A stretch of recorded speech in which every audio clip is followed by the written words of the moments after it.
Hey guys, welcome back to GreyWolf TV. We are continuing our episodes of the X-Files on Season 1. This is now episode 7 called Ghosts in the Machine. The last episode was the girl who was the secretary to a guy who found out his company was being used for illicit means of selling weapons and all sorts of other stuff because he was going down the tubes.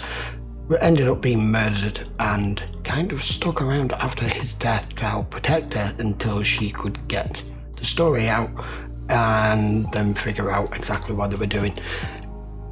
It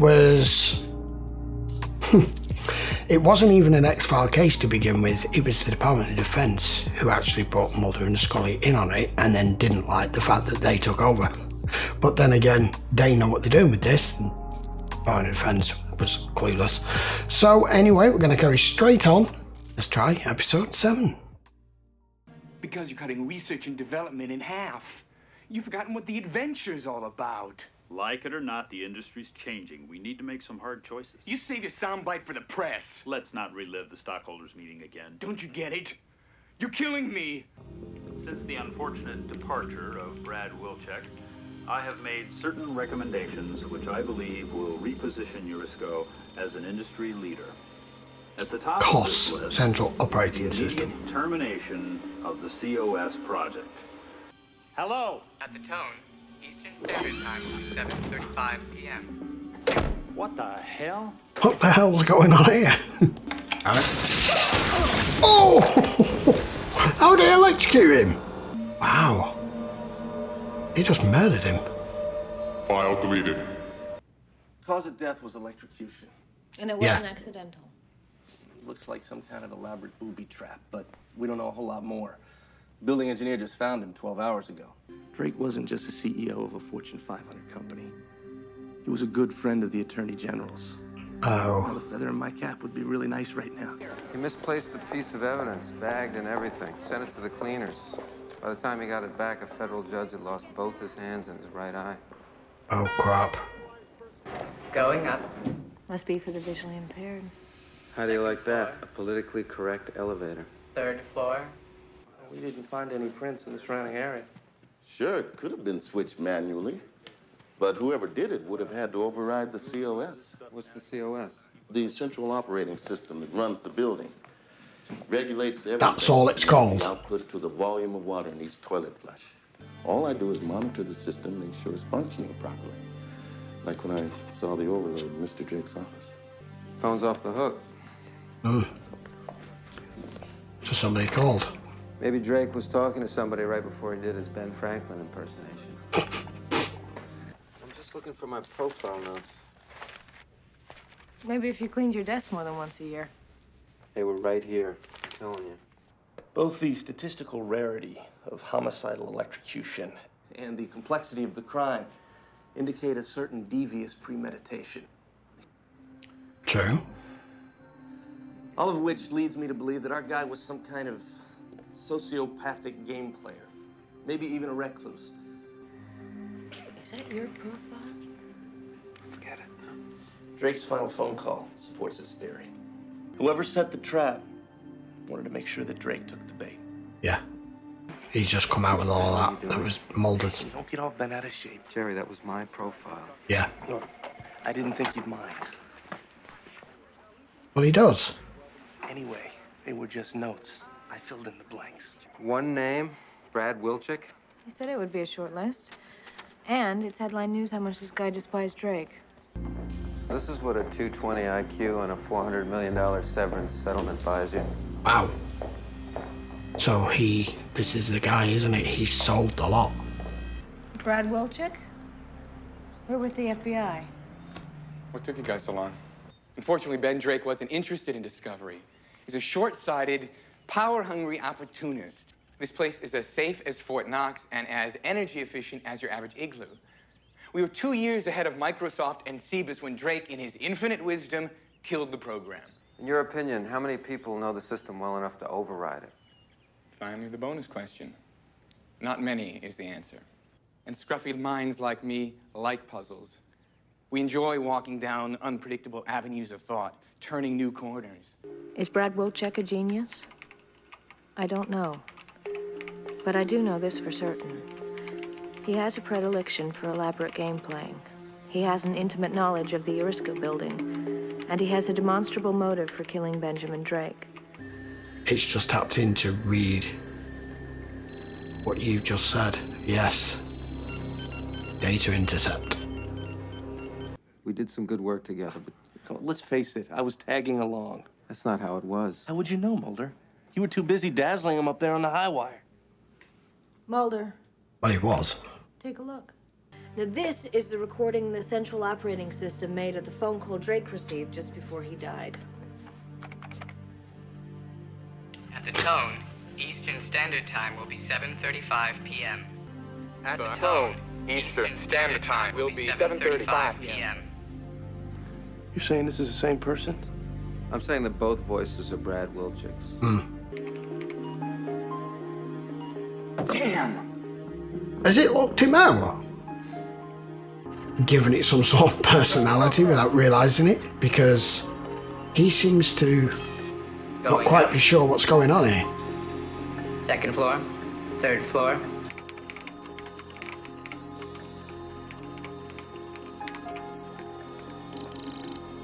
There you go. Welcome back, Brad. In other words, it can choose to lock you out when it wants. Second floor. Uh-oh. It's not going to do something else here, is it? What are you doing? Sorry. Those commands are not available at your current user level. Try again. Sounds like Windows. 29, 20, 30, 39, 20, 30, 39, 20, 30, 39, That's not good. Going down. When he hits the basement. Ooh. Program executed. So it's the sudden stop that kills you. I heard about Jerry. Yeah. I'm sorry. It doesn't make sense. No. Why would he go back to Urisco? It's too obvious. Evidence to cover his tracks. If you were going to destroy evidence, would you pose for the cameras? Nope. You built the damn thing. Well, didn't lose control. He sold it. He just wasn't happy with what was being done with it. This is a crime scene. You're gonna have to leave. Yeah, I know. I ordered the subpoena. That subpoena's been obviated. What are you What? talking about? Unless you've got a Code 5 clearance, I'm gonna have to ask you to turn back. What's that now? I'm here against my better judgment. In the future, I must insist that you respect the terms of our arrangement. For years, Wilczek has thumbed his nose at any contract involving weapons applications. I don't blame him. Working hard. What kind of software? How much do you know about artificial intelligence? They are. And the rumor was that he did it by developing the first adaptive network. An adaptive network? It's a learning machine. A computer that actually thinks.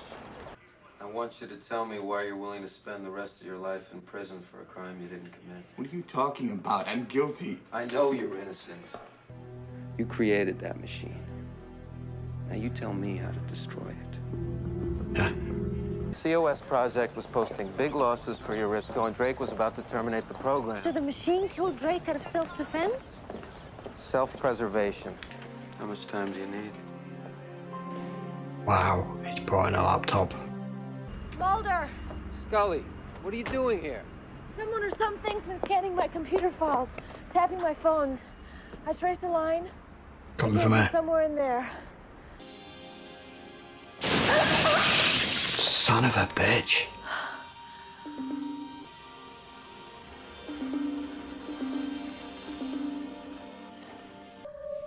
Yeah. There should be a way for you to drop down and open the door.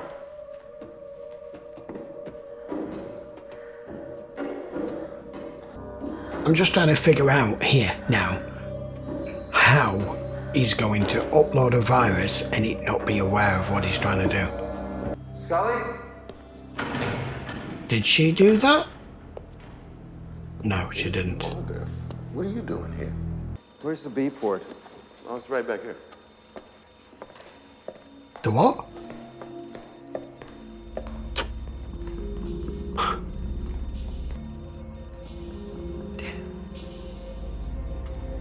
That was to be expected. I hope she's got a gun on her.